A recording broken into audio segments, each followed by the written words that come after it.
ચોમાસામાં ભેજનું વાતાવરણ અને ગંદકી હોય છે, જેથી કરીને આપણે વારંવાર પોતું કરતા હોઈએ છીએ અથવા તો નવા પોતા પણ લાવતા હોઈએ છીએ. પરંતુ જો તમે બજારમાંથી એક વખત પોતું લાવ્યા પહેલાં આ મારી ટિપ્સ તમે જોશો, આ વિડીયો તમે જોશો તો નવું પોતું લાવવાનું પણ ભૂલી જશો. તો આ બંને રીતથી હું પોતું આજે બનાવવાની છું. તો તમે એક જૂના કપડામાંથી અથવા તો જૂના ટી શર્ટમાંથી એક નવું પોતું સેમ ટુ સેમ બજાર જેવું જ પોતું તમે કેવી રીતે બનાવશો તે આ વિડીયોમાં આપણે જોવાના છીએ. તો hello friends, welcome back to my channel. કેમ છો? મજામાં? આજે એવી સરસ મજાની હું 2 ટિપ્સ તમારી સાથે શેર કરવાની છું. જો તમને વિડીયો ગમે તો પ્લીઝ લાઇક, શેર, સબસ્ક્રાઈબ જરૂરથી કરજો. અહીં તમે જોઈ શકો છો કે મેં એક જૂનું ટી શર્ટ લીધું છે. ટી શર્ટ તમે કોઈ પણ માપનું લઈ શકો છો. તો અહીં આપણે શું હોય છે કે જે જૂના ઘસાઈ ગયેલા ટી શર્ટો હોય છે તેને આપણે શું હોય છે કે ફેંકી દેતા હોઈએ છીએ અથવા તો કોઈ પણ કામમાં કોઈ પણ કામમાં લઈ લેતા હોઈએ છીએ. પરંતુ આજે એક સરસ મજાની ટિપ્સ સાથે જો પોતું અથવા તો શું કહે જૂના કોટનના કોઈ કપડાં હોય તો તેને યુઝ કેવી રીતે કરવા તે પણ આ ટિપ્સમાં આપણે જોઈશું. તો અહીં તમે જોઈ શકો છો ટી શર્ટની બાય મેં કટ કરીને અને એક સરસ રીતે તેનું શું હોય છે કે ચોરસ આવી રીતે કટકો તૈયાર કરી દીધો છે. હવે જુઓ, આવી રીતે ડબલ કપડું રાખીને પણ તમે કટ કરી શકો છો અને આવી રીતે સિંગલ કપડું રાખીને પણ તમે સામસામે આવી રીતે પટ્ટીઓની જેમ કટ કરવાની છે. જુઓ, હું આવી રીતે કટ કરું છું ને તે રીતે સામસામેની પટ્ટીઓ કટ કરવાની છે. જુઓ, આમાં શું હોય છે કે ટી શર્ટનું મેં કાપડું એટલા માટે મેં લીધું છે કે ટી શર્ટનું કપડાથી શું આપણે પોતું કરીએ તો સારી રીતે થતું હોય છે. અને કોટન અથવા તો હોજરી કપડું લઈએ તો તેનાથી પોતું સારું થશે. તો તમારે મોસ્ટ ઓફ ટી શર્ટ હોય કે કોટનના કોઈ ડ્રેસ હોય કે ચણિયા હોય તો તેનું પણ તમે કપડાં લઈ શકો છો. તો જુઓ, આવી રીતે તમે ખેંચો ને સરસ મજાના પોતા જે આપણે બજારમાં મળે છે તે ટાઈપના પોતા તમને મળી જશે. જુઓ, આ ટાઈપના જો આવી રીતે મેં સામે બધી પટ્ટીઓ મેં કટ કરી દીધી છે. જુઓ, તમે જોઈ શકો છો. હવે આપણે બજારમાં જે પોતું લાવીએ છીએ ને સેમ ટુ સેમ તે જ પોતું હું તમને કરીને બતાવવાની છું.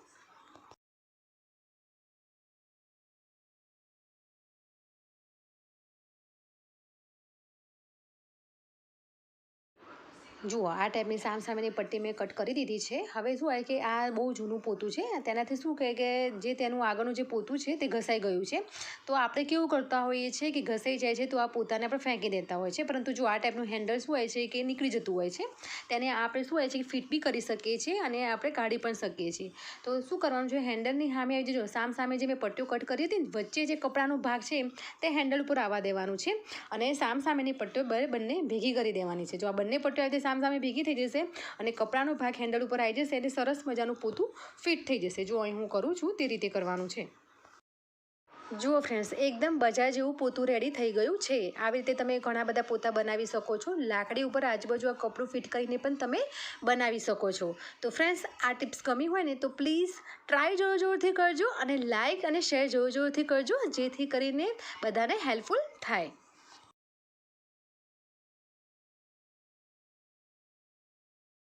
હવે આગળની ટિપ્સ જોઈશું. આ ટિપ્સમાં પણ આપણે પોતું જ બનાવવાના છીએ ફ્રેન્ડ્સ. તો જો આવી રીતે આ ટાઈપના પ્લાસ્ટિકનું ઓઇલ કેનનું હોય, આવી રીતે 5 લીટરનું ડબ્બું હોય તેને વ્યવસ્થિત રીતે આપણે સાફ કરી દેવાનું છે અને આમાંથી જ આપણે પોતું બનાવવાના છીએ. તો જો આવી રીતે મેં લંબચોરસ જે મને નીચેનો ભાગ લાગતો હતો તેટલો મેં લંબચોરસનો ભાગ તેની ઉપર માર્કર પેનથી દોરીને હવે હું તેને કટ કરું છું. હવે તમે શું હોય છે આને કટર અથવા તો કાતર અથવા તો કોઈ ગરમ ચક્કુ કરીને પણ તમે કટ કરી શકો છો. જો અહીં હું બંનેની મદદથી કટ કરું છું. તો આપણે શું હોય છે મજબૂત પ્લાસ્ટિકનું આપણે આ ટાઈપનું લંબચોરસ ભાગ આપણે જોઈએ છે. તો તમે પ્લાસ્ટિકનું આવી રીતે કેન હોય કે કોઈ મોટું ડબ્બું હોય કે ગમે તે કોઈ કેરબો હોય કે જે જૂનું હોય તમે યુઝ ન કરતા હોય તો તેને આનાથી મોટું પણ તમે શું હોય છે લંબચોરસનું પીસ તમે કટ કરી શકો છો. અહીં જો મેં તમને બતાવ્યું છે તેટલું મને લંબચોરસનો પીસ મને મળી ગયો છે. હવે આપણે આનો જ ઉપયોગ કરવાના છીએ. તો તેને સારી રીતે મેં સાફ કરી દીધું છે. હવે તેને શું હોય છે ચક્કાની મદદથી હું 2 હોલ કરી દેવાની છું. તો એક સરસ મજાનું ટૂલ થઈ જશે. તો તમે વિડીયોને લાસ્ટ સુધી જોશો તો તમને ખ્યાલ આવશે ફ્રેન્ડ્સ. જો અહીં તમે એક લીડ લીધી છે કે જેને ઇઝીથી આપણે શું કે સ્ક્રૂની મદદથી કે શું કહે છે કે એને ઇઝીથી ખોલી શકાય. તો એક પ્લાસ્ટિકની બોટલ લેવાની છે, તેની જે હું તમને આંગળી બતાવું છું તે રીતે તેને શું કટ કરી લેવાની છે. તો જો અહીં મેં કટ કરી દીધી છે. હવે તેની ઉપર પણ શું હોય છે કે તેને હોલ કરવાનું છે, જો અહીં બતાવું છું તે રીતે. તો બંને બાજુ હોલ થઈ જશે. હવે આપણા પાસે કોઈ વેસ્ટ આવી તે જુઓ મેટલની બંગડી હોય તો તેને શું કહે છે, એક હૂક તરીકે આપણે કામ લાગશે. તો એને જુઓ બંને શું હોય છે કે હોલમાંથી મેં આવી રીતે જે મેટલની બંગડી છે મેં આવી રીતે પસાર કરી દીધી છે, થોડું ફિટ થઈ જાય તે રીતે. અને આ બંને જે ખુલ્લા ભાગ હતા મેટલના, ત્યાં મેં આ પ્લાસ્ટિકનું જે લંબચોરસનો આપણે ભાગ કટ કર્યો હતો તેની અંદર હું આ ફિટ કરી નાખીશ. જુઓ થઈ ગયું ને, એક સરસ મજાનું ટૂલ રેડી થઈ ગયું છે. જે રીતે આપણે જો પોતા કરવાનો જે હાથો હોય એ હાથો આપણો રેડી થઈ ગયો છે. તો આ રીતે તમે શું હોય છે કે ઘણી બધી લાકડીઓ બધી ઘરમાં પડેલી જ હોય છે, તો આવી રીતે 2-3 પોતા પણ તમે બનાવી શકો છો. હવે અહીં મેં એક જૂનું ટી શર્ટ લીધું છે. તે ટી શર્ટનો પાછળનો ભાગ વધારે ખરાબ થઈ ગયો હતો, એટલે જેથી કરીને મેં આ ટી શર્ટનો ઉપયોગ કરી લીધો છે. તો આ ટી શર્ટને મેં આવી રીતે કટ કરી દીધું છે. હવે આપણે જે પ્લાસ્ટિકનું જે કટ કર્યું હતું તેના માપનું જ આપણે આ ટી શર્ટને કટ કરવાનું છે.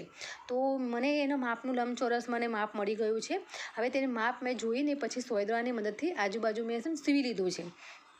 કેમ કે શું હોય છે કે આપણે ટી શર્ટને વાળ્યું છે, જેથી કરીને તેના ભાગ છૂટા ન પડે તે માટે મેં આવી રીતે ચારે બાજુ સીવી લીધું છે. હવે સીવીને આપણે શું હોય છે કે હવે આગળ શું કરવાનું છે તે હું તમને બતાવું છું. પરંતુ તે પહેલાં મારી વિડીયોને તમે પહેલી વખત તમે જોતા હોય ને તો please subscribe to my channel. અને જો આજની વિડીયો તો તમને ખાસ ગમવાની જ છે ફ્રેન્ડ્સ, તો પ્લીઝ ફેમિલી ફ્રેન્ડને જરૂરથી શેર કરજો, જેથી કરીને તમારી સાથે બીજાને પણ હેલ્પફુલ વિડીયો રહે. મારી ચેનલ પર આવી ઘણી બધી વિડીયો મળી જશે કે જે તમારે રોજિંદા કામને એકદમ હેલ્પફુલ બનાવવા માટેની ટિપ્સ તમને મળી જશે. હવે અહીં જુઓ મેં આજુબાજુ સીવી લીધું છે. હવે આપણે શું હોય છે કે ઘરમાં આ ટાઈપના ઇલાસ્ટિક પડ્યા હોય છે કે જૂના કપડામાંથી આપણે કાઢતા હોઈએ છીએ, તે ઇલાસ્ટિક તમારે લેવાના છે કે રબર લેવાના છે. તેને આવી રીતે હું ખેંચીને આપણે આજુબાજુ સીવી લેવાનું છે. જો હું આવી રીતે ખેંચીને કરું છું ને, કારણ કે ઇલાસ્ટિક શું હોય કે વધારે પોળા થઈ જતા હોય છે, તો તેને આપણે ખેંચીને આવી રીતે સીવવાનું છે. જુઓ તમે આમાં શું હોય છે કે મશીનની પણ તમે મદદ લઈ શકો છો, પરંતુ શું હોય કે સીવશો તો કપડું જાડું છે, જેથી કરીને હાથથી સીવવાનું પ્રેફર તમે કરજો. તો આ બંને બાજુ હું ઇલાસ્ટિક પહેલાં આવી રીતે લગાવી લઈશ.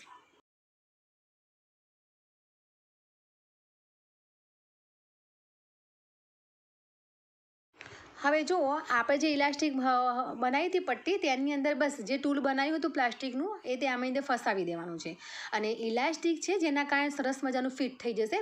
તો અહીં જોઈ શકો છો, જો પંખાની દશા કેટલી બધી ખરાબ થઈ ગઈ છે. તો આ રીતે તમે બધું સાફ કરી શકો છો. જો આવી રીતે કબાટ હોય કે કોઈ સ્લાઇડર હોય કે જ્યાં આપણો હાથ ન પહોંચતો હોય અને બાળકોને તમે કરાવશો તો બાળકોને ઇઝીથી આવું બધું કરવું ગમતું હોય છે. જેમ કે એસી છે કે આ બધું જે ઉપર જે વસ્તુ હોય છે કે જે આપણો હાથ નથી પહોંચતો, તો ઇઝીથી જો હું તમને સાફ કરીને પણ બતાવું છું કેટલું ગંદુ થઈ ગયું છે. બહાર જે ટાઇલ્સો હોય તેના ઉપર તમે શું હોય છે કે કપડું ધોઈને અને પાછું નીચોઈને પાછું લગાવીને પણ તમે સાફ કરી શકો છો.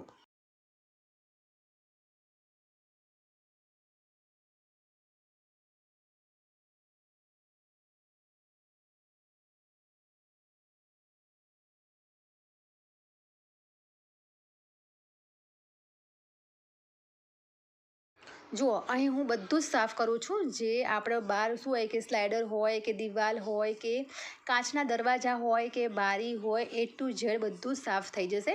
તો ઇઝીથી એક નાના કપડાં અથવા તો નાના ટૂલની મદદથી આ ઘણું બધું આપણે ઘરની બધી જ વસ્તુઓ સાફ કરી શકીએ છીએ. અને જ્યારે આપણે જો આ સાફ થઈ ગયું છે ને, તો હવે તેને આ રીતે ટૂલ કાઢી નાખવાનું છે અને સારી રીતે ધોઈને નીચોઈને સૂકવીને અને ફરીથી પણ તેનો ઉપયોગ કરી શકાય છે. આવી રીતે 1-2 શું હોય છે કે કપડાં તમારે બનાવી રાખવાના, તો જેથી કરીને શું હોય છે અઠવાડિયે 15 દિવસે આ ટૂલનો ઉપયોગ કરીને તમે ઇઝીથી સફાઈ કરી શકો છો. તો ફ્રેન્ડ્સ આ હતી મારી આજની ટિપ્સ. ખરેખર બંને જ ટિપ્સ તમારા માટે હેલ્પફુલ રહી છે ફ્રેન્ડ્સ.